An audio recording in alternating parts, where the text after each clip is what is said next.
виноваты в этом ты и я.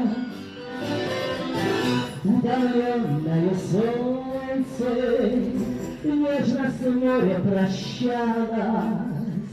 В этот час ты призналась, так звук лучше, что нет любви. Кавалеры должны приглашать там, но сейчас нельзя, да? Молодцы, молодцы. Вот это настроение.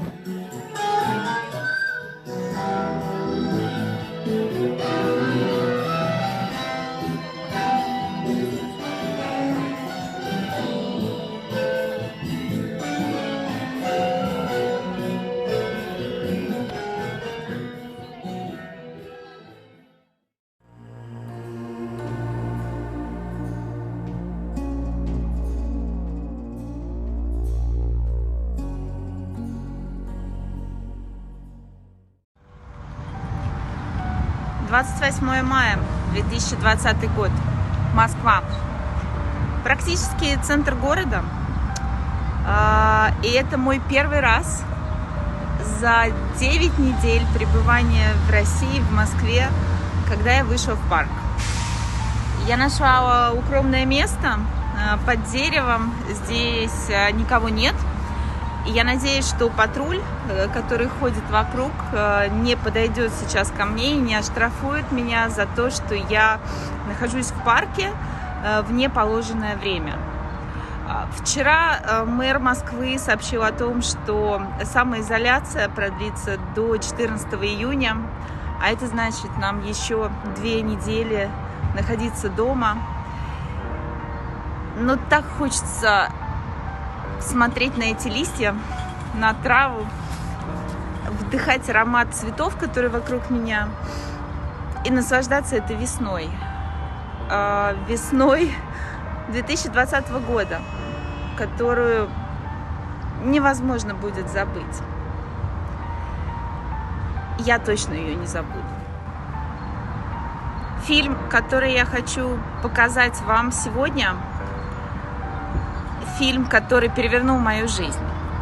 Поверьте, я не блогер, я не журналист, я абсолютно не медийный, не популярный человек.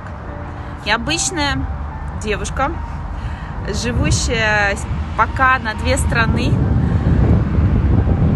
И в этот день, когда выйдет фильм, должна была состояться моя свадьба. Вот так вот бывает в жизни, что ты планируешь одно, а получается по-другому. 29 февраля в парижском аэропорту Шарль-де-Голль я ждала своего стыковочного рейса. После прекрасной командировки в Вену я летела домой в Женеву. Сегодня вечером мы планировали большое семейное мероприятие в одном из ночных заведений города. Зайдя в кафе перед посадкой, я заказала кофе и мимоходом заметила большой экран на стене. Показывали новости из Италии. Больницы, трупы, машины скорой помощи.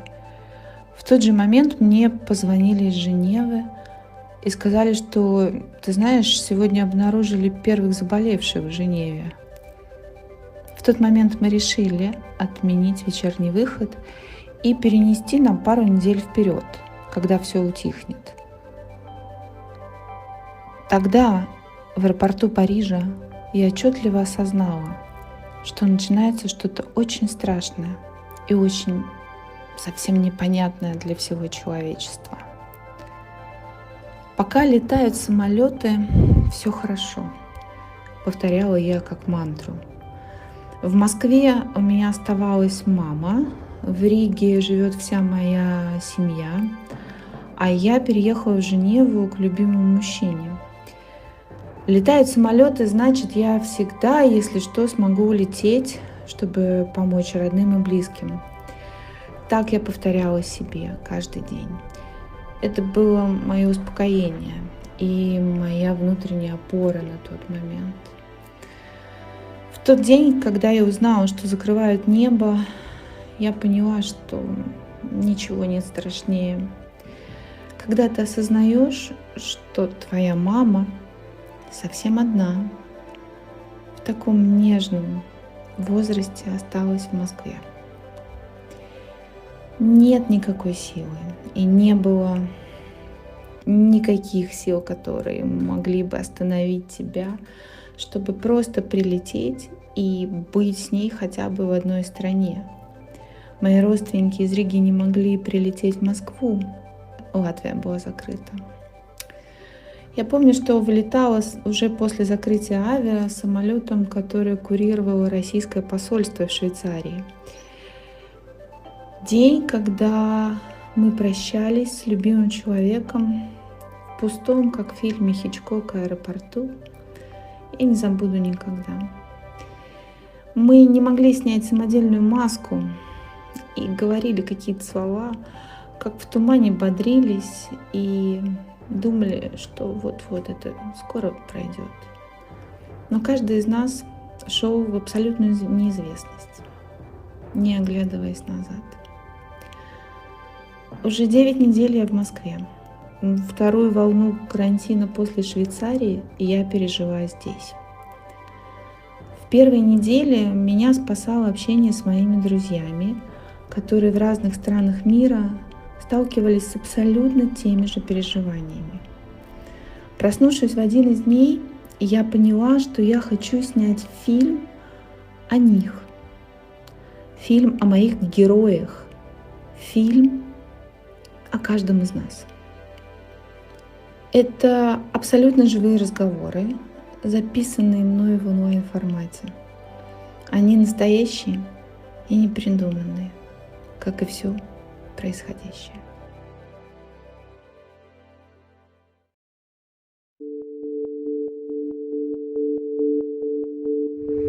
Привет из Нидерландов. Мы находимся в городе Нордвайк.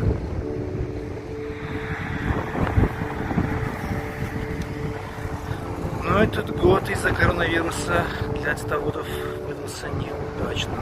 Все эти тюльпанчики не нашли своего покупателя и, скорее всего, будут утилизированы.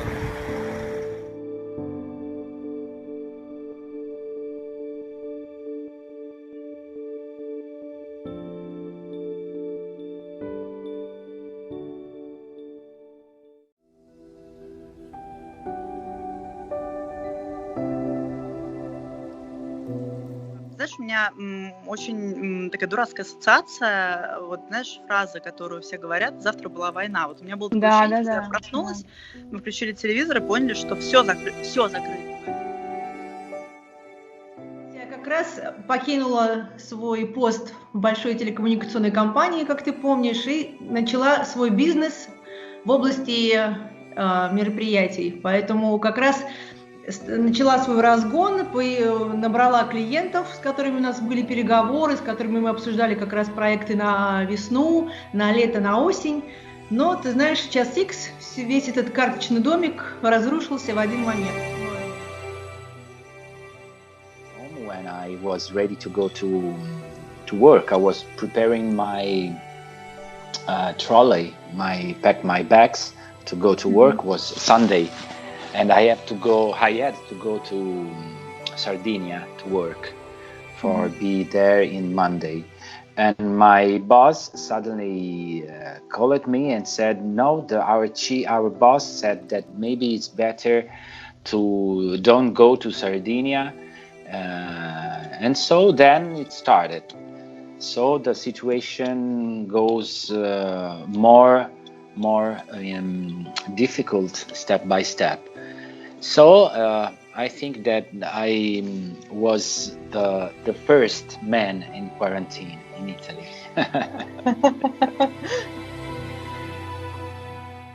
The first week of March, I was in Milan. Mm-hmm. I met one person I know there, and there starts the problems in Italy. So I had not a good feeling this time, and I saw in TV that the problems grows in around Milan really and so fast. So, and I wanted to go to Barcelona 1 week later, and I stopped this idea because I heard some corona problems there and there everywhere in Europe, and suddenly we stopped. We had a lockdown. It was 3 or 4 days later in Austria, and the world stands still in my area.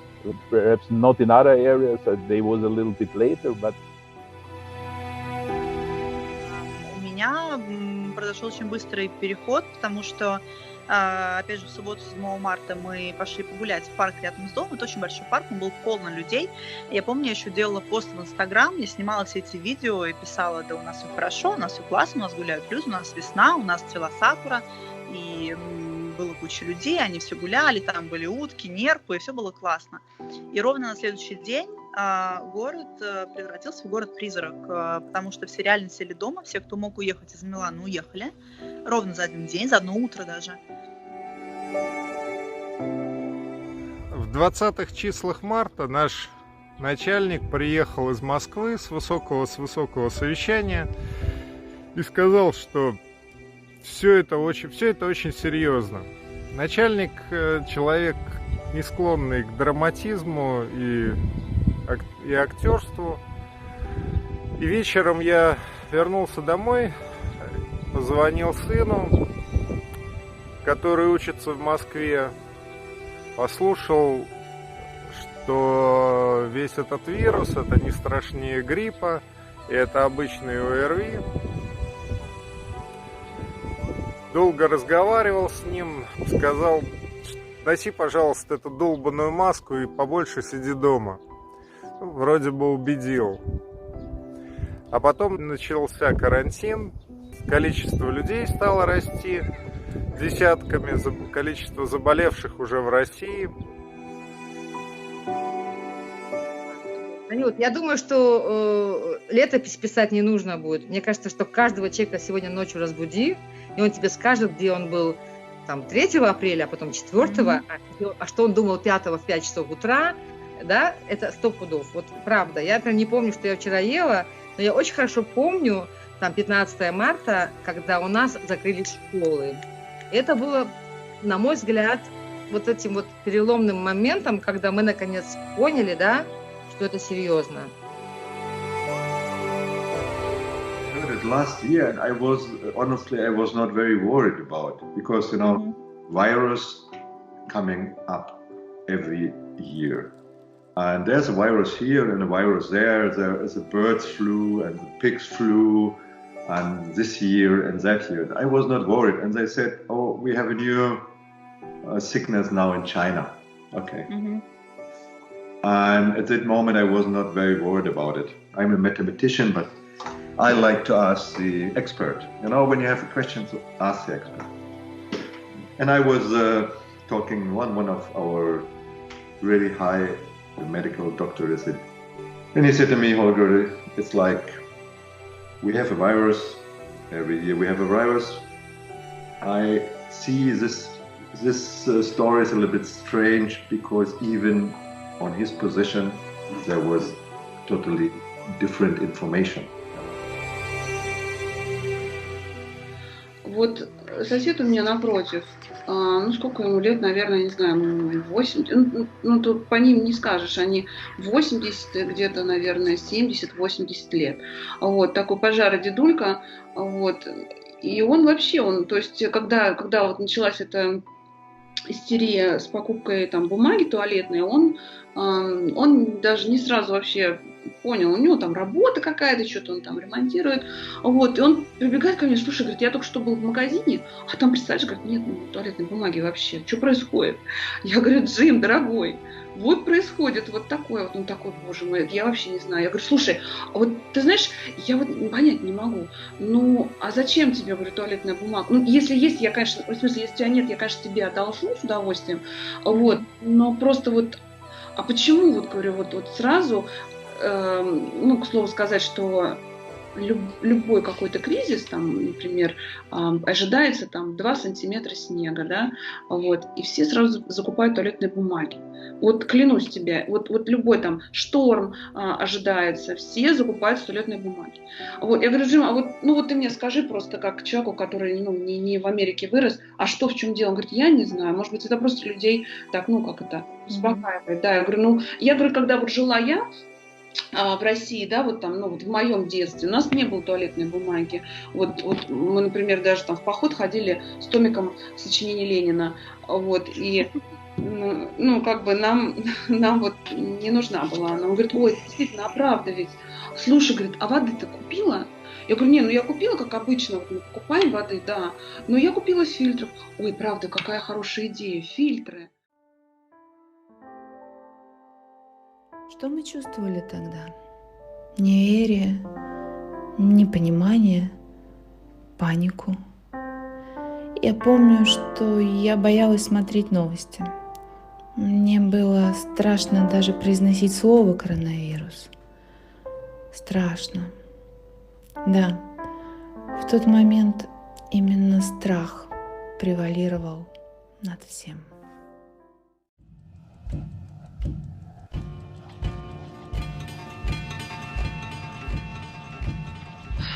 Когда уже стали известны первые случаи в Штатах, мы напряглись. Я ждала, когда обнаружат первые случаи заражения в нашем аэропорту в Далласе, международном, в Вашингтоне. И что достаточно быстро произошло. Вот. И я для себя поняла, что все, назад пути нет. Если уже это произошло в аэропорту, то это, считай, просто весь Вашингтон заражен.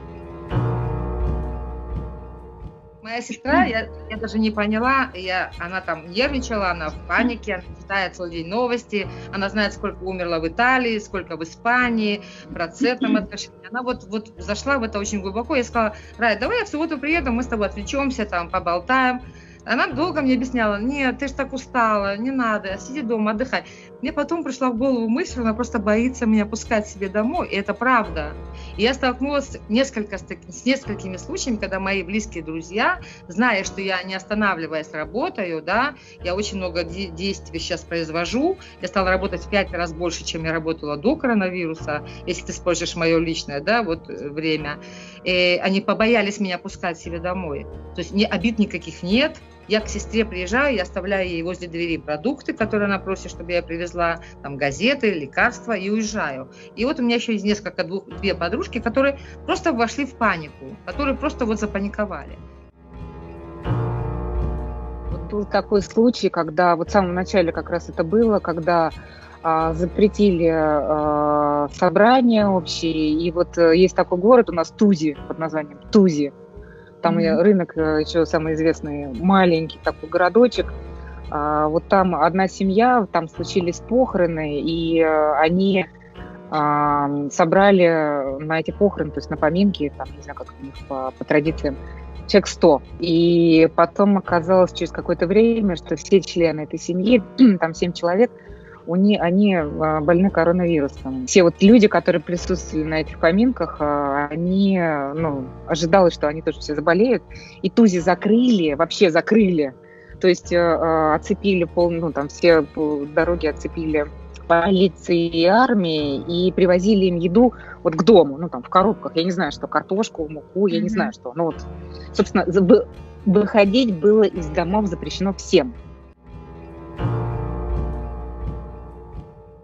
Многие посмотрели фильм «Заражение» и бросились скупать оружие.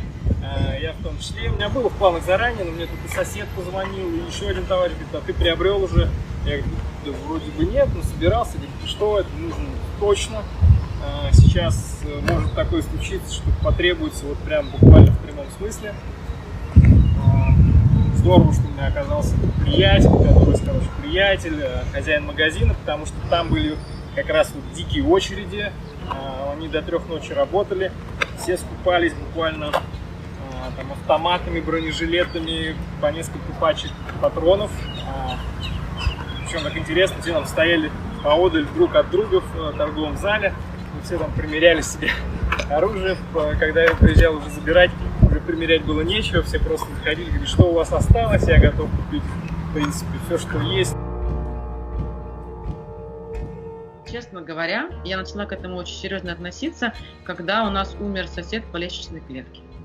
То есть вот прям сосед, у нас 2 квартиры на лестнице, и его жена повесила объявление, что ну вот такая ситуация, человек умер, как бы будьте осторожны, потому что, получается, она может быть переносчиком, она же с ним жила все это время, хотя она не болеет. И плюс он, как бы, я когда заезжала в эту квартиру, я его видела, я с ним поздоровалась, такой хороший, симпатичный дядька. Вот 15-го это было или 16-го. И потом вот такое объявление, и когда, знаешь, вот ты поздоровался с человеком, потом тебе жена его говорит, что как бы так, ты как-то по-другому вообще на все это смотришь. Сейчас начнется кризис, люди будут терять работу, людям нужны будут деньги, кушать где-то, и что они будут делать? Ну, естественно, разбои. И, конечно, это повлекло за собой вот именно решение купить ружье, хотя даже не ружье, а, наверное, просто оружие какое-то. Вот, у меня муж давно меня пытался уговорить на это, я ярый противник всего этого, но мы живем близ Вашингтоне, в частном доме, и сейчас я уже понимаю, что это необходимая мера иметь какое-то оружие до момента, пока там прибудет помощь. Муж поехал в тот же день, рванул, радостно, что я ему дала зеленый свет, поехал покупать ружье в очень каком-то тревожном районе, в котором единственные 2 белых продавца были, это вот как раз-таки продавцы, точнее, единственные 2 белых человека были это продавцы в этом магазине. Вот. И он, как он рассказывает, было где-то 7 человек перед ним стояло, тоже покупали оружие. Вот. И к моменту, когда дошла очередь до него, на прилавке осталось одно единственное ружье. В Америке это все просто. Для того, чтобы купить ружье, тебе всего лишь нужны водительские права, что является удостоверением личности, и карточка банковская для оплаты. Вот, то есть домой уехал с ружьем и с пулями. То есть это, конечно, сюр какой-то был для нас. И сразу же, и понимаешь, моментально, как только у тебя появляется ружье в доме, у тебя моментально начинает в голове вот работать план какой-то, да, типа worst case scenario, самый худший вот этот вот момент, да, если он наступит, что ты будешь делать? Окей, мы на 2-м этаже там, да, ружье будет у нас здесь, если кто-то забегает к нам, значит, что я делаю? Я хватаю детей, прячемся мы, там, или я стою с ружьем, и Валера там отбивать. То есть, понимаешь, Валера, понимаешь, вот этот вот инстинкт уже этого охотника. А давай еще купим топор. Я пришла на остановку, и вдруг откуда-то выныривает молодой человек, такой сначала в маске и в перчатках, и говорит: здравствуйте, я работаю в Lidl. Я такая говорю: как хорошо, что не в полиции.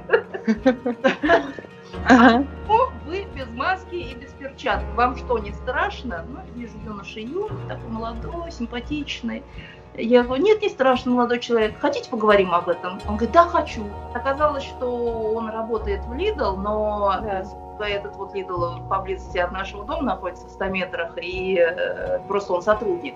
Хотя сейчас у меня уже возникает мысль, что это был вовсе не сотрудник Lidl, а какой-то вот ангел свыше посланный для того, чтобы вообще понять, чем человечество в настоящий момент озадачено. Самым страшным моментом, наверное, было осознать, что границы закрыты. Для меня было это самым страшным моментом, осознать, что ты не можешь в любой момент приехать к своей семье. Вот это было, наверное, самым страшным. Почему? Потому что, когда не летают самолеты, не ходят поезда и ничего не происходит, то есть ты никак не можешь попасть к своей семье, то приходят всякие мысли в голову: а вдруг с ними что-то случится, а вдруг со мной что-то случится, а вдруг и так далее. Вот эти все вдруг что-то произойдет, и ты не можешь никак увидеться со своей семьей. И это, конечно, тот момент, когда я, вот, наверное, очень сильно нервничал. По-настоящему я нервничал. Я понимал, что я не могу это изменить, я не могу на это повлиять.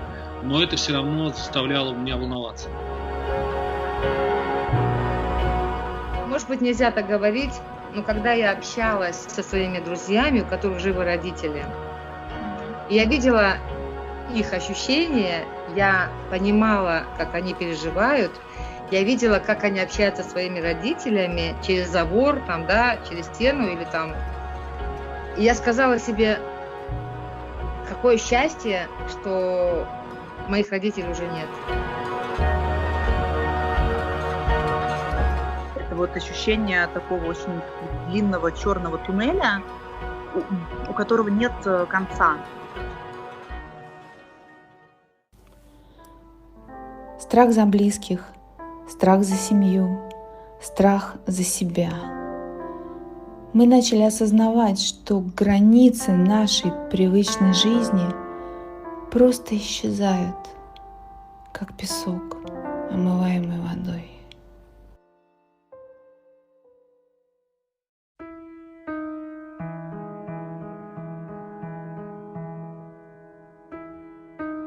Уже больше 3 месяцев я никуда не выезжал из страны. Такого долгого периода за эти 2 года у меня не было, чтобы я был относительно на одном месте.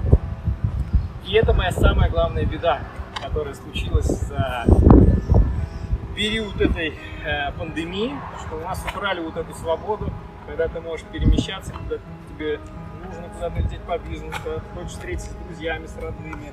Это просто вот захотелось, что называется. Да? И вот это чувство, оно, если сказать вперед, для меня самое-самое сложное в сегодняшней ситуации. Для меня сейчас самая большая разница, самое такое недоумение для организма, что не приходится перебирать чемодан и мчаться в аэропорт.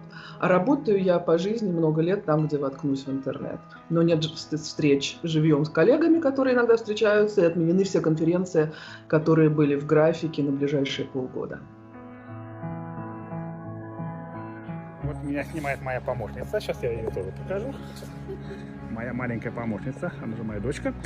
Мы приехали в Африку, в Южную, на каникулы на 2 недельки. Приехали, были достаточно далеко от цивилизации, далеко от Дёрбана, в национальном парке, когда достаточно быстро начало развиваться вся эта история с закрытием границ. У нас были обратные билеты на 23 марта из Южной Африки в Амстердам, из Амстердама домой в Ригу.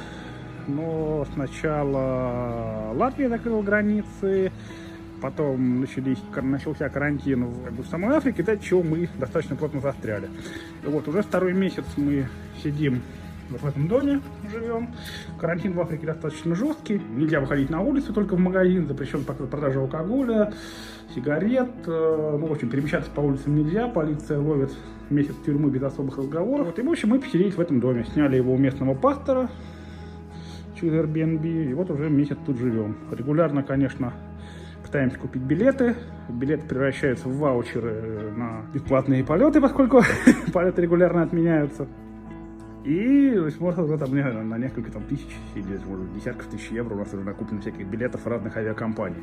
Вот где-то там, вдалеке за домами, Атлантический океан. Это самый юг Кейптауна. Вот. И вот это озеро. По озеру, к сожалению, тоже нельзя перемещаться, а то у нас тут вот куча каяков, ну и всего прочего. Ну, в общем, мы пока сидим, ждем.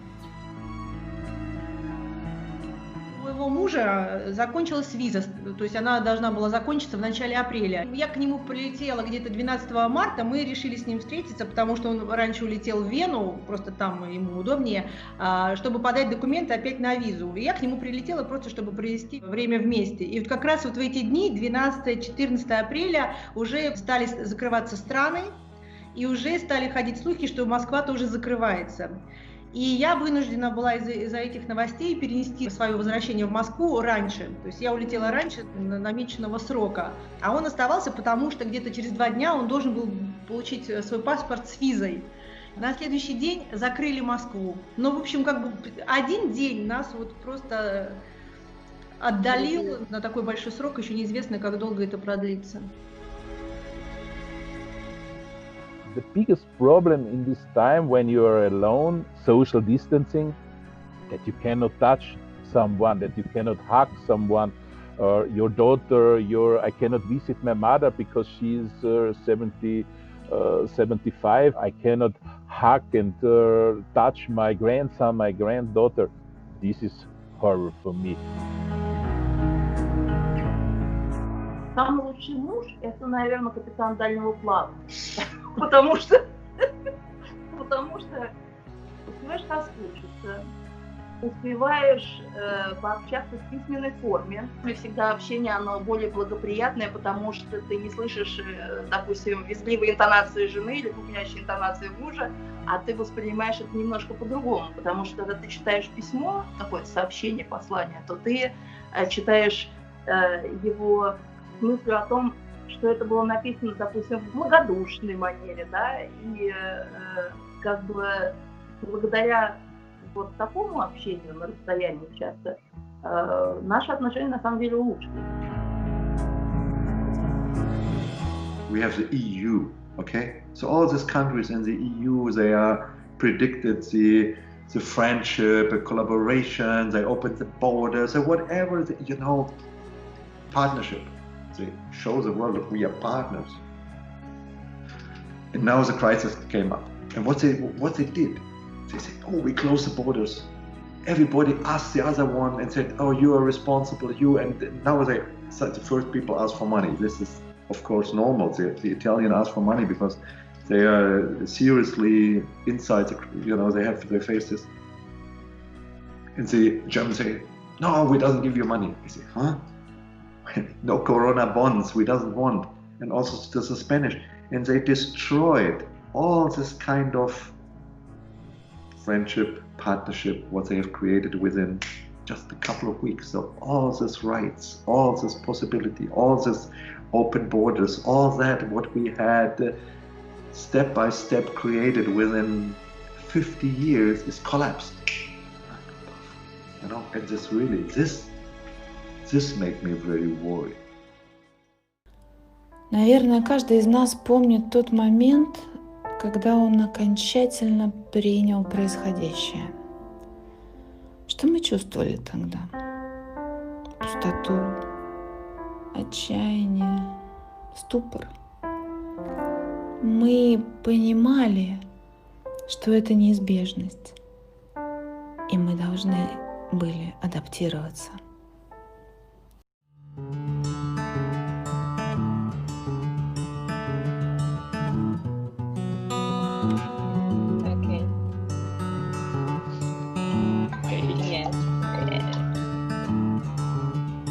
If you are on social, you see all day people that take picture of themselves, they do workout, that they are cool, that they are all kind of sports, and every day we have to do this.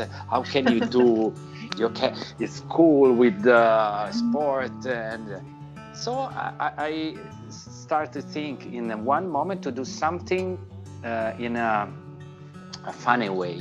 So I shoot a photo with glasses, swim glasses, with swim costume, and I was in my toilet. I tried to jump in a toilet to make my workout swim. But it was in a few minutes I made these things. Just because I'm a viewer, usually.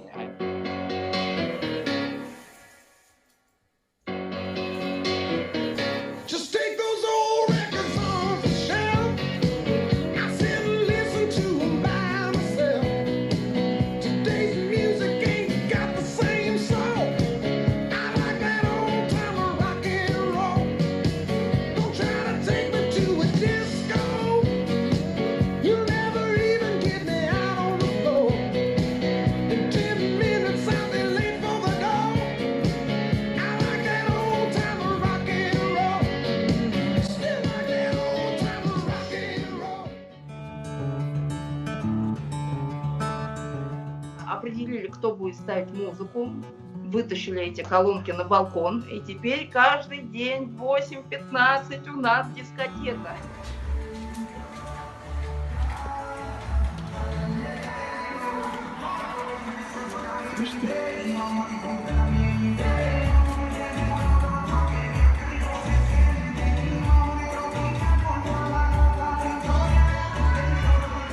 Так забавно наблюдать, как соседи там друг другу кричат: «Эй, Чиску, давай смени репертуар!» Он там пишет: «А вы мне напишите, что вы хотите!» Ну и каждый день я смотрю, они там вечером обсуждают репертуар, что сегодня будут ставить, какую музыку. И реально это так повышает настроение.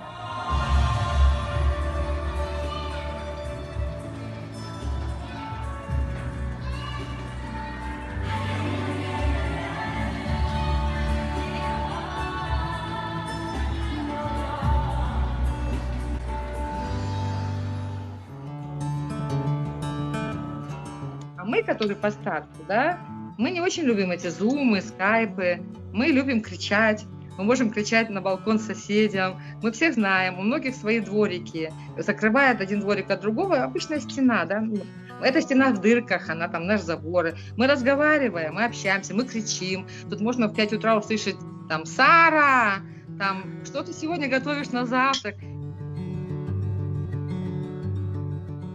I wake up in morning and I don't go in the kitchen, I dance in the kitchen, I move, I sing, and for me very important is all more nicer. My breakfast is sometimes like art, and I like to see it, and I love the good food, but it is possible for me, and sometimes I have not a good feeling that I have so wonderful breakfast, and I need it for myself.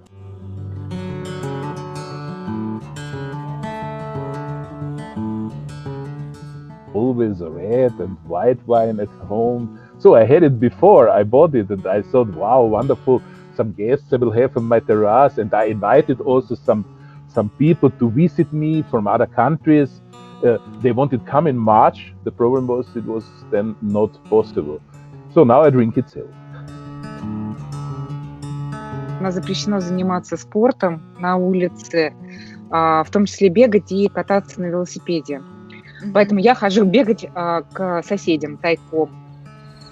А вот поле, по которому я бегала. Это частная территория, она принадлежит кому-то. Вот место, где я занимаюсь спортом. Подруга, которая здесь живет, она обожает готовить, и она готовит реально как гурман. То есть она любит красивую презентацию, какую-нибудь сверху веточку тимьяна, капельки красиво вот накапать на тарелку огромную. Вот. И плюс она готовит французские блюда, те, которые, в принципе, я готовить вообще не привыкла. То есть у нас был день французской кухни, мы готовим какой-нибудь суп вишесуаз, либо рыбу с красным перцем. Потом на следующий день хочется чего-то русского, и мы прям с красивой презентацией готовим русские салаты. Что еще? Это замечательная была возможность посмотреть кино. Прямо вот в этом окне, напротив которого я сейчас сижу, мы повесили огромный ватман, и луч кинопроектора туда направили, и у нас прям было домашнее кино. Мы посмотрели какую-то классику, мы смотрели «Столярис» Тарковского, просто чтобы вспомнить корни. И я посмотрела первый раз в жизни французские серии, это 10% называется. Это был первый вообще сериал в жизни, я смотрела сериал, так еще и на французском языке. Я постарался максимально разнообразить свою жизнь вот в 4 стенах. То есть я уделял время работе, я стал заниматься больше языком, я стал больше смотреть фильмов, я стал, наверное, даже больше, чем когда бы то ни было за последнее время заниматься какой-то физической активностью. Я заставлял себя с утра делать зарядку, я иногда делаю днем что-то. Каждая прогулка к магазину – это тоже какой-то такой легкий фитнес. Я стараюсь там делать из этого такую фитнес-прогулку. От меня ничего не зависит. Все, что зависит от меня, это то, чтобы быть здоровым, быть спокойным, да, пытаться в этой ситуации, в этих условиях делать какие-то новые рабочие проекты. То есть, если ты во что-то включаешься, что тебя мотивирует, вдохновляет, то становится гораздо легче. Юля, расскажи, что ты делаешь? Играю гонку. Это часть твоего домашнего задания в школе? Не знаю. Мил, ты скучаешь по школе? Да, очень, мама, очень. Ты хочешь вернуться обратно в класс? Ага. А что ты думаешь про весь этот коронавирус? Я не знаю, что я думаю про коронавирус. Я думаю, что он бесполезный. Бесполезный? Да. Тебе нравится дома учиться? Ага. Больше в школе. А чем тебе в школе больше нравится, чем дома? Не знаю, но просто в школе лучше, потому что я от тебя надоела. Ты мне надоела. Вот так и живем. Слушай, историю с одноклассниками? Да. Это у тебя происходит как часто? Раз в 3 года. Да ладно. Каждое утро в 9:30 утра ты созваниваешься с одноклассниками. Да. Тебе это нравится? Да. Что бы ты хотела изменить? Я бы хотела изменить, что я хочу быть в школе. В школе? Зато ты чему научилась? Пользоваться компьютером? Да. Тебе нравится? Как проходит твоя домашка каждый день? Хорошо. Ладно, не будьте отвлекать. Вот так проходит мое утро за корпоративными звонками на мьюте. А пока я успею разобрать кухню и да, поучаствовать в работе и в жизни компании. Время 9:10 утра по Нью-Йорку. Ребята, нам подарили 40 минут времени, то есть у нас его осталось не так много. У нас сегодня проходит встреча в зуме нашего клуба The Brothers, родом из города Зеленоград. В клубе присутствует много людей. Сегодня мы видим большую ее часть, которая смогла себя вырвать из напастей этого самоизоляции и погрузить в программу. Лично мне не хватает времени. Я счастлив, что я живу за забором, мне не нужно никуда ездить, занимаюсь домашними делами и с ужасом думаю, что когда-то снимут все эти ограничения, мы выйдем опять в люди, и я не успею доделать то, что я запланировал. Заказываем продукты качественные, без всяких пестицидов, экологически чистые, поэтому живем красиво, хорошо и не хочется выходить из забора. Встреча вот такая оптимистичная со всеми своими друзьями, опять же с коллегами по работе, она, конечно, помогает. И мы всегда улыбаемся в любую минуту. И это самое классное.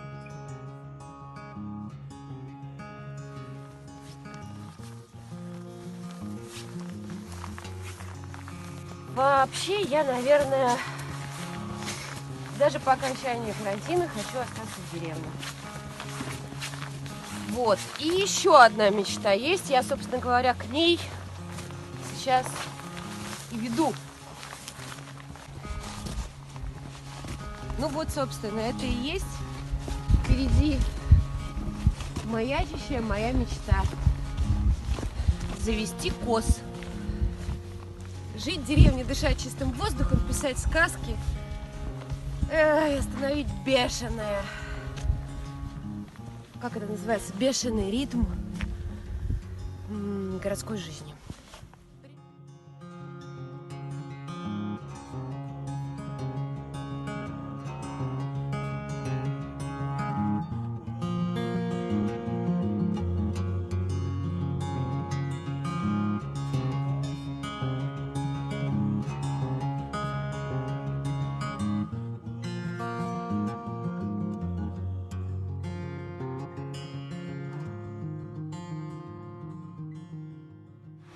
Я смотрю на воду, вода течет, жизнь течет, все меняется. И это круто.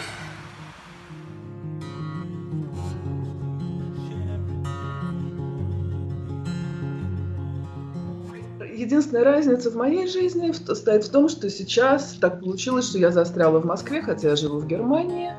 Но в мирной жизни я в среднем раз в неделю в полторы перелетаю из одной страны в другую. То есть у меня есть порт приписки, у меня нет дома. Мы с мужем живем в Германии. Он всегда в поездках больше, чем я. Мы с ним регулярно встречаемся, перекладываем чемоданы до дома в Германии, согласуем графики по возможности. Он впервые за долгие годы работает, то есть впервые в жизни работает из дома. Все абсолютно перешли в офлайн, плюс организация разнесенная, поэтому у них уже своя видеоконференцная система работает, но международные встречи туда ушли. То есть он реально сейчас часами разговаривает с коллегами в разных странах, когда Иначе бы они ездили и встречались. Честно, я рада, потому что я сижу в своем пространстве и никому не мешаю своей работе, а я тоже много разговариваю. И коллеги в разных часовых поясах, то есть я скорее работаю вторую, третью смену, потому что в основном все коллеги на Западе.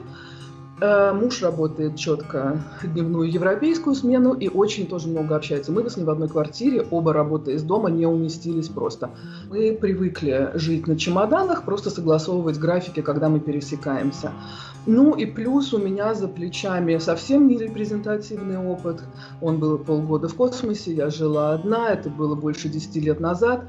В помине не было таких систем связи, то есть то, что я пережила тогда, это... Сейчас просто теплица, а не карантин.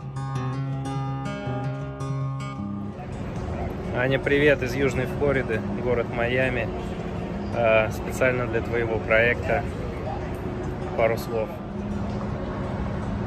Вот так выглядит снаряжение для прогулок по даунтауну Майами, куда я приехал по своим делам. Прекрасно. Жизнь в Южной Флориде идет своим чередом, закрыты пляжи, рестораны, но по факту работают все магазины. Народ осознанно, если собирается, то делает это аккуратно, без всяких тусовок, шашлыков, но видится.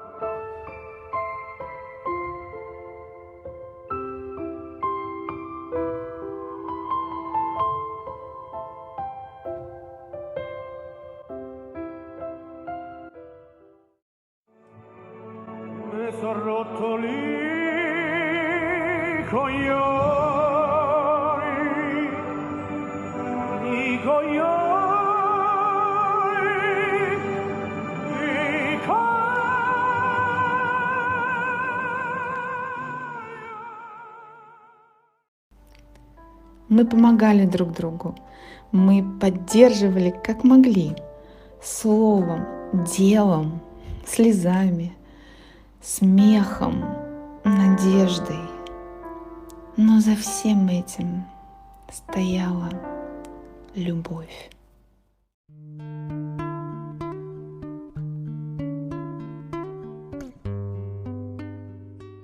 У нас есть очень много общественных организаций в Израиле. И есть организации, которые занимаются только помощью, да, нашим младшим, да, вот. Они есть везде, это во всем мире есть, да, я знаю, есть в России, есть в Италии, есть эти фонды. И, как правило, кормящие этих кошек уличных бабушки, да, это понятно. И в тот момент, когда бабушкам начали запрещать выходить на улицу, вот тут возник вопрос с кошками, а что будет с кошками? И ты знаешь, я вот хочу сказать, мы ругаем эту молодежь нашу современную. Вот все время говорим, да, вот знаешь, сидишь на скамеечке, вот пошла там молодая, там, да. Они оказались такими классными. Я всегда это знала. Я, кстати, обожаю нашу молодежь. Но вот эта вот молодежь, по моему призыву, 40 человек со всего города в один день просто нарисовались люди. Я им дала разрешение. И 40 человек до сегодняшнего дня кормят кошек. Мы созвонились с этими бабушками, мы расспросили маршруты. И теперь эти люди просто ходят и кормят кошек. Я вижу молодых кормящих кошек. Для меня, ты знаешь, я не знаю, мне кажется, вот это вот момент истины. Вот это вот то, чего не будет потом. Потом бабушки, слава богу, вернутся и продолжат кормить своих кошек. Но вообще у меня ощущение, что мы поменялись местами. Мне кажется, что наши бабушки, дедушки стали детьми, а молодежь наша стала взрослыми. Потому что так как они опекают их, я это вижу по своей волонтерской группе. У нас очень много молодых. Ко мне пришло большое количество людей. Я их не знала. Я только попросила, чтобы это были иерусалимцы, потому что, да, мы бы хотели бы по всей стране, но давайте все-таки ударение сделаем на Иерусалим, поскольку у меня здесь есть возможности, я советник все-таки мэра Иерусалима, и город огромный, это столица, и у нас более 10 тысяч русскоязычных пожилых людей. У нас есть общий чат, где мы пишем, посылаем заявки, без, конечно, данных, да, и говорим, ребята, кто может? И начинает приходить информация там, Я могу там через полчаса, я сейчас как раз проезжаю этот район, давайте мне координаты, скиньте мне. Они сами звонят этим людям, они сами с ними договариваются, они приезжают, эти люди выставляют им на личную клетку пакет со списком и с деньгами или с рецептом и больничной карточкой, объясняют, все записывают, куда идти. Значит, наши ребята все это приносят, оставляют у двери. Иногда наши волонтеры не просто уходят, оставляют и уходят, они с ними разговаривают. Вот это, кстати, интересная вещь. Я в какой-то момент начала получать просьбы, а пришлите мне Коленьку. Одна бабушка, вторая бабушка. Думаю, кто такой у нас Коленька? Я нашла этого Коленька. Оказывается, Коленька привозит продукты или там неважно что, поднимается на один пролет выше, садится на ступеньки и разговаривает с бабушкой. Бабушка выносит стульчик маленький, ставит его возле двери. И на добрый день мы прибыли по адресу. Позвоните, пожалуйста, скажите, чтобы выставили пакетик с заказом, чтобы я пришел, забрал его.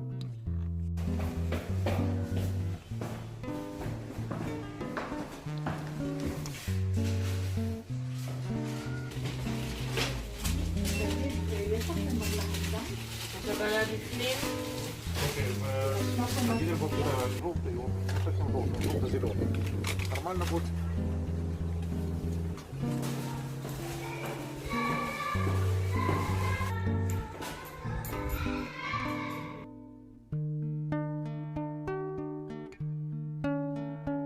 Они разговаривают, Ань. Они разговаривают о жизни. Коля знает про бабушек все. Дочка умерла, внук уехал в Канаду. Я здесь одна, мужа похоронила. Одиноко, понимаешь? Одиночество. И вот Коля стал им сыном, понимаешь? Они относятся к этим ребятам как к сыновьям. И я теперь поняла, я говорю, Лида, почему же Коля? Почему опять Коля? Пожалуйста, пришлите мне Колю. И Коля ездит к этой Лиде. И они подружились. И я знаю точно, что когда все это закончится, Коля будет продолжать мне приезжать. Вообще, вы такой молодец. Я просила, даже забыла написать, сколько лампочек вы купили. Столько, сколько надо, и даже больше немножко. Спасибо вообще за все, что вы делаете. Это просто замечательно. Сколько вы продуктов покупали, вы каждый раз выбираете как для своих родителей. У меня такое ощущение, потому что с такой теплотой, с такой... Ну, у меня нет слов. У нас есть такие дома социального жилья. В этих домах проживают там 200-300 пенсионеров. В основном русскоязычные. Они получали социальное жилье. Мы приходим к ним. Нам нельзя заходить, нас не пускают заходить. Но у них есть скверики, внутренние такие дворики. Я привожу туда музыкантов. И мы поем. Мы поем песни их молодости. Я назвала этот проект, знаешь как? Я назвала этот проект «Когда все дома». Посиди на прощание, мать, и молчат ее руки добрые, хоть о многом хотят сказать. Руки мамы, люблю их с детства, где дорога моя не шла, никуда мне от них не деться, от безумного их тепла. Мне так это нравится, я сама получаю удовольствие. Я смотрю на бабушек и дедушек, которые смотрят на нас с балконов, вот как в Италии, да, но там была молодежь, а здесь вот пожилые, они плачут. Потому что когда Люба спела песню «Поговори со мной, мама», ты знаешь, я не ожидала этого эффекта, потому что плакали все. Плакали израильтяне, которые живут напротив дома, они не знают русского языка. Песня тихая твоя,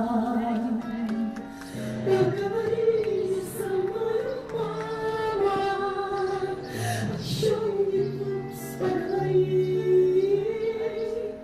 до слезы полночи до самой, мама, мне снова детство подари.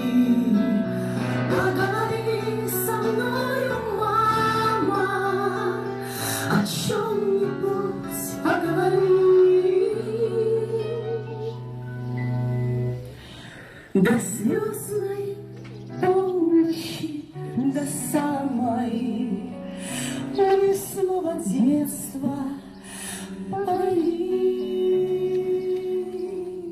Ты знаешь, это был эффект разорвавшейся бомбы. Плакали все. Плакали, я же говорю, плакали израильтяне. Я потом даже переживала, думала, может, мы как-то полыхнули их. Но потом, когда они начали мне звонить и благодарить, я поняла, что они говорят, мы этот день никогда не забудем. Я часто люблю приходить в это место, и здесь хорошо отдыхается душой и телом, духом.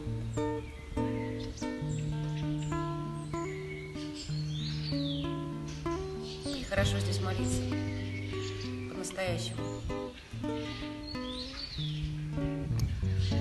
Если говорить про то, что... про то единственное, что спасает в этот абсолютно нестабильный период, это одно единственное, это понимание того, что все-таки все это имеет смысл, все это совершается по воле Господа. И чему-то мы учимся, чему-то хорошему, чему-то удивительно прекрасному, где-то понимаем, что действительно нужно нам для жизни. Самое, наверное, главное, что несмотря на все, что происходит, ты пытаешься научиться одному – любви, которая существует вопреки всему. Любви к близким, которые неожиданно вдруг стали тебе настолько близкими, что иногда хочется, чтобы они ушли немножечко подальше. Любви к самому себе и вере. Вере в то, что все это обязательно закончится. И все будет хорошо. Не так, как раньше. Все просто обретет смысл.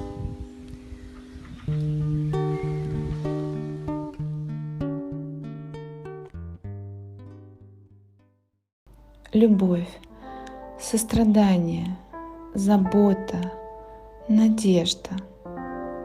Только они держали нас тогда. И даже при наступлении другого, нового мира, они всегда будут самыми важными.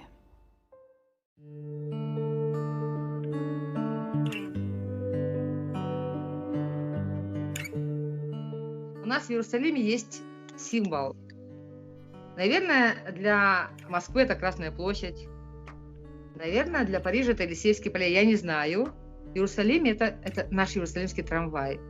Это что-то, это не просто трамвай.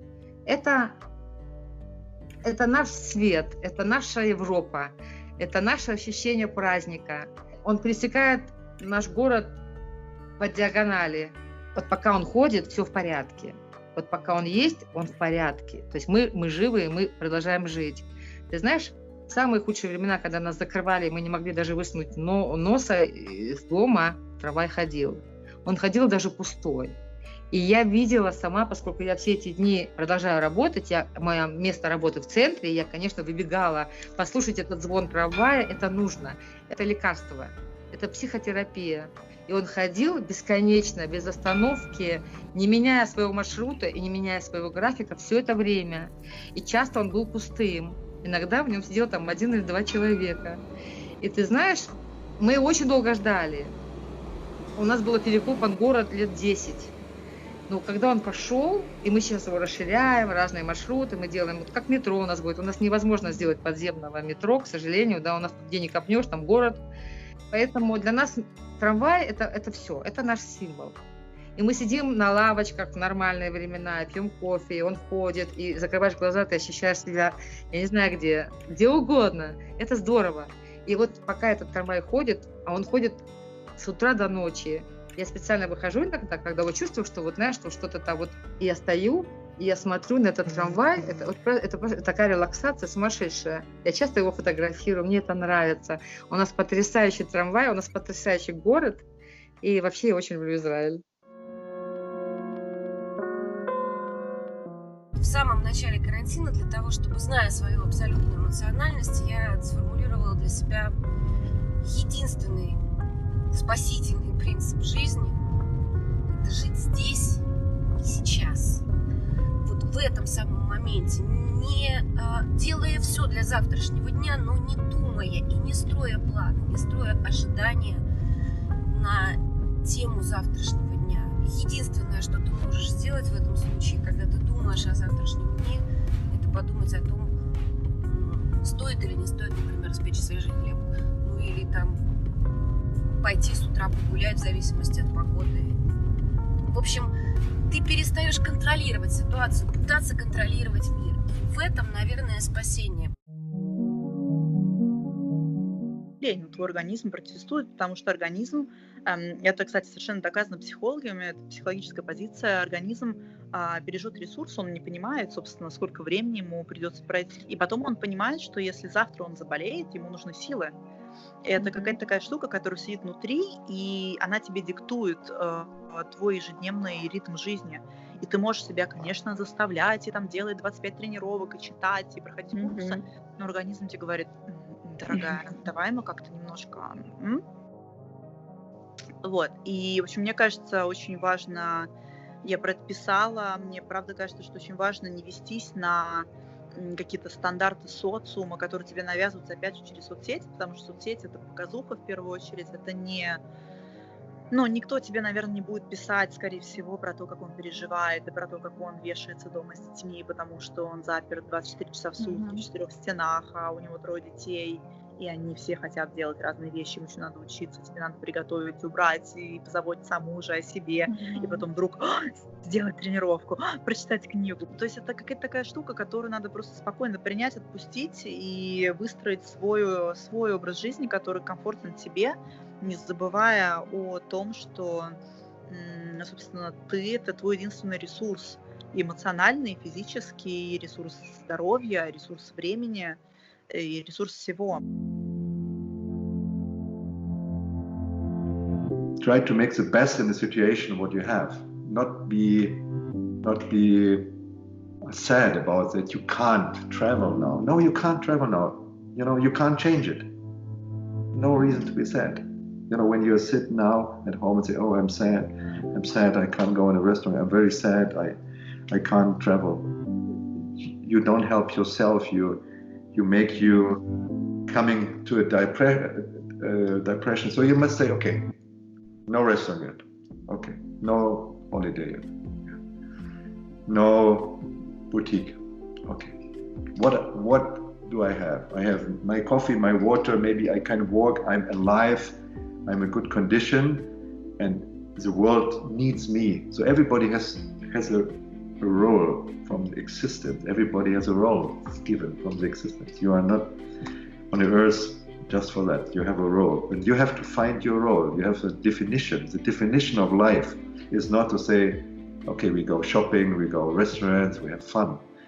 And the society in the last years was like that. People go working, people go to holidays, the people have a car, the people have a house. Nobody was thinking really what is the deep sense of your existence. And now maybe it's time for everybody to ask about the deep sense of the existence and how he can define his person, what he can do, where he has everybody has his weak points, where he has his strong points, how he can use his strong point. And don't be sad and don't be worried. It's going on. Be strong. And this is what I can tell everybody. Говорят, если хочешь разобраться в себе, представь, что тебе остался жить всего 1 день. И вдруг оказалось, что это никакая не метафора, не психологический прием. Эта реальность на самом деле шокировала.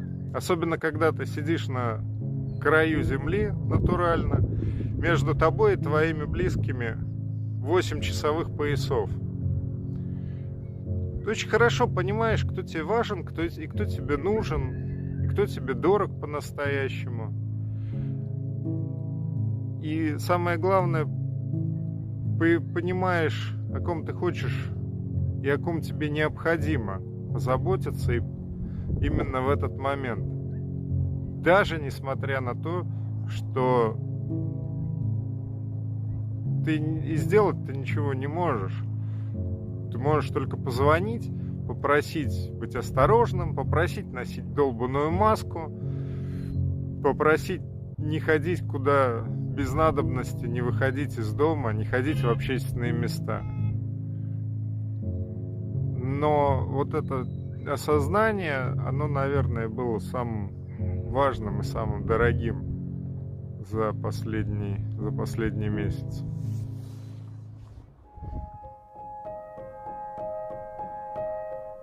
Я такой очень скованный оптимист, потому что быть пессимистом вредно для здоровья, а для бурного оптимизма я пока не вижу оснований. Мне бы хотелось видеть, чтобы человечество вышло из этого в понимании, что если у тебя есть машина как средство передвижения, это не значит, что надо стремиться к машине на много порядков лучше, просто потому что она есть у соседа.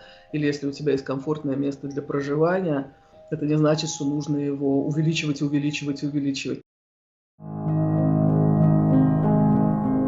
Недавно посмотрела фильм, к сожалению, на русском звучит название «Бойфренд из будущего», но это совершенно не о том.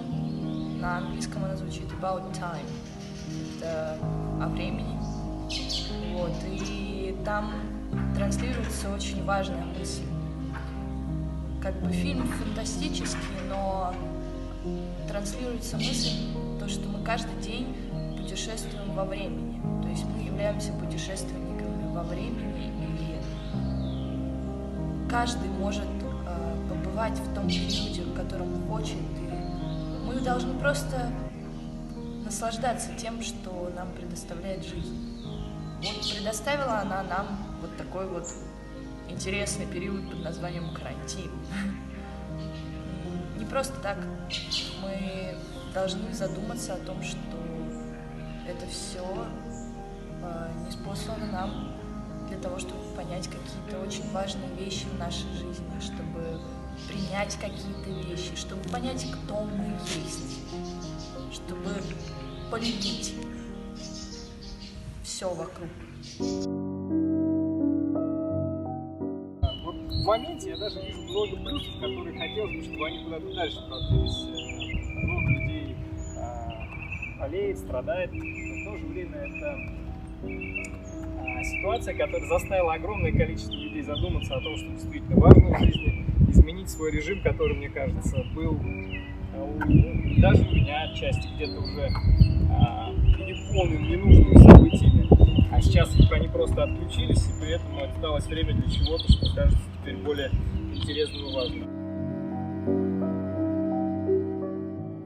В общей сложности я сейчас бы свое состояние описала, как, знаешь, поездку в метро, когда ты едешь в переполненном вагоне метро, и вот люди туда заходят, ворчат что-то друг на друга, огрызаются, толкаются, давятся. И ты вот стоишь и думаешь, господи, и там чья-то сумка тебе впилась куда-то, и там кто-то на тебя перегаром дышит. Ты думаешь, господи, кто вчера жрал чеснок? Ну, знаешь, вот какие-то вот такие вещи. И ты стоишь вот в этой вот во всей вот давке и понимаешь, что тебе проехать еще, ну там, я не знаю, 5 остановок, и оно все закончится. И вот сейчас я еду. И я терплю, ну, не ропщу. И я еду, и я знаю, что это закончится когда-нибудь. Я готова терпеть, но я знаю, что мне нужно будет выйти вот на этой остановке. Мне надо до нее доехать. И вот когда я выйду, поматерюсь, сниму с себя все эти одежды и пойду по своим делам. Что остается у нас? Что греет нас? Что дает нам внутренние силы? Мечта? Да, мечта.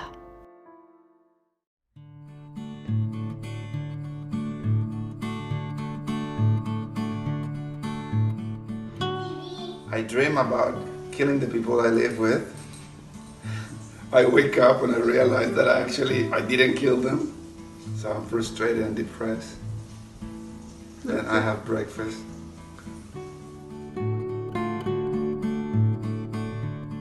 Конечно, хочется, чтобы вот, ну, опять же, дети свалили из дома, чтобы вот навести порядок нормальный.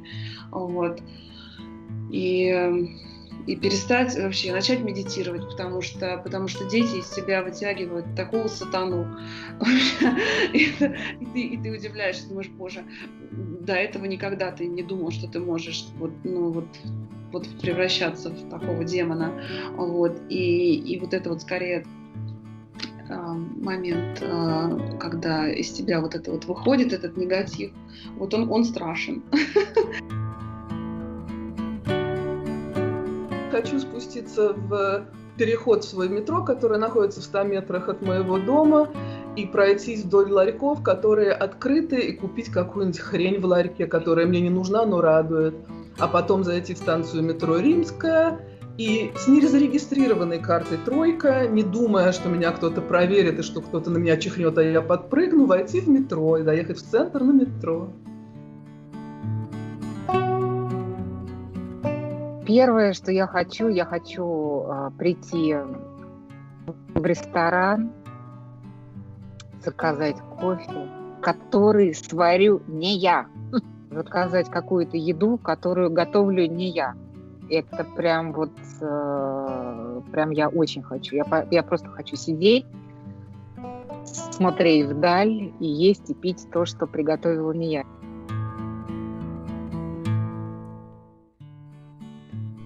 My dream is a dream which was very simple dream before the lockdown and before the coronavirus. I want to travel all the streets I see, but I want to travel now a little bit with other eyes. So I want to try to see more the beauty around me, also in daily life. I want to do all a little bit more slowly. It's not necessary to be further higher. Better, and this fight I don't want to have in future. I want to change my life a little bit in this case, and my dream is to meet soon my family without restrictions and to move wherever I want again, but then with other eyes. I would sit somewhere on Nice, on southern France, having a look to the Mediterranean Sea and like to eat my oysters and try to see laughing people. Not just people like at the moment you see people only with a very sad face. So I like to see the sun with the laughing people, and I like to eat my oysters. And the second thing, of course, is like even like you to have this kind of boarding pass from somewhere. And the humans have the ability to close their eyes and to have dreams, and even to live with this kind of desire. And sometimes the desire, the unfulfilled desire, give you strength exactly to sooner or later we'll have really that day where this desire will be fulfilled. And I'm sure that. I'm sure. So don't worry, even all the people who listen, that what I say is that this time will come. Мне говорят, что ты сделаешь первое, когда это все закончится? Я буду обниматься, я буду ходить со всеми и обниматься. Я даже где-то видела такой проект, и мы договорились уже с несколькими моими подружками, включая детей моих, что мы станем на центральной улице, это моя мечта. И просто вот ничего не говоря никому будем разведем руки, и будем обниматься. Мне этого очень хочется. Я просто хочу пойти где-нибудь в море, на красивую террасу, заказать бокал хорошего вина и вот просто посидеть, когда мимо тебя проходят люди, куда торопятся. Красивые, стильные парижане. Вот это микромечта. Ну а из чего такого поглобальнее, я бы хотела поехать на Бали, я думаю. То есть на месяцок бы Мне там очень понравилось. Либо на остров Пхи-Пхи. Я раньше очень ценила отдельно взятые моменты в жизни, но сейчас это достигло какого-то просто апофеоза, потому что я мечтаю просто сесть на машину и выехать в лес или выехать на озеро и просто съесть свежую рыбу на обед с видом на озеро, с бокалом вина, который мне принесет официант, он подойдет ко мне ближе, чем на 2 метра. Well, the first thing that I want to do when everything will over is relaxed at home.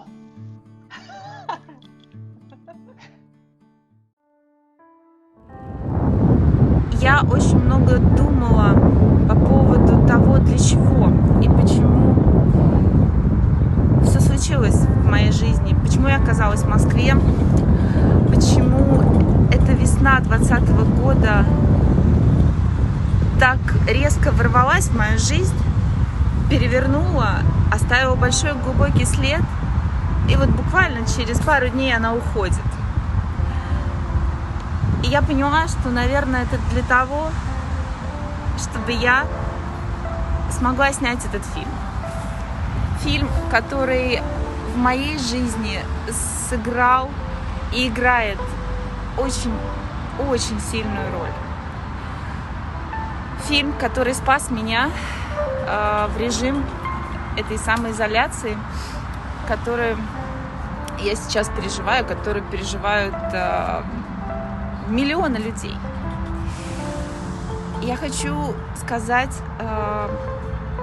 только одно, что для меня люди, которые снялись в этом фильме, это мои герои. Они не только мои друзья, они герои нашего времени. Мы поняли, что перед лицом этой заразы, этого вируса оказались все. Оказался весь мир. Нет и не было разницы какой-то национальности. Потому что нация у нас одна. Нация человечества. И все, что нужно, все, что хочется сказать, это только одно. Пожалуйста, любите друг друга. Помогайте друг другу. И оставайтесь людьми.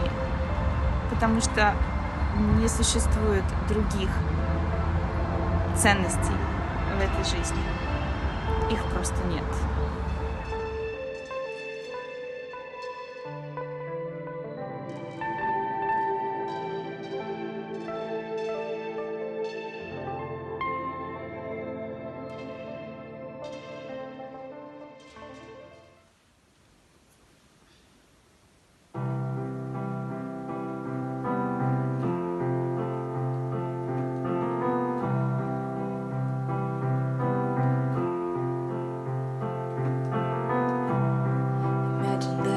No heaven,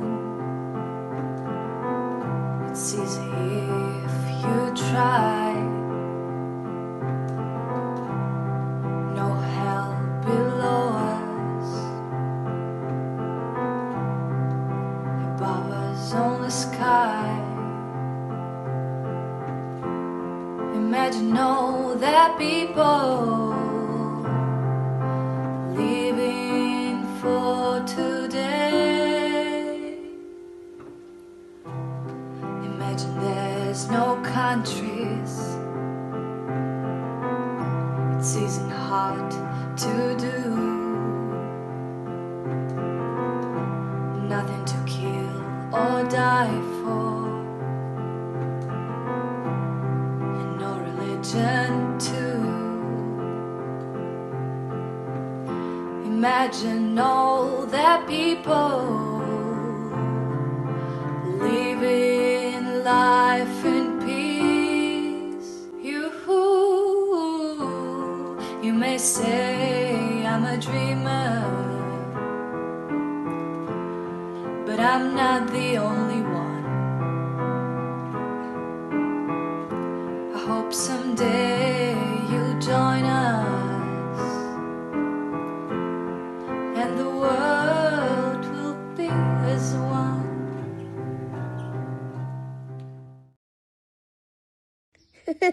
Давай начнем.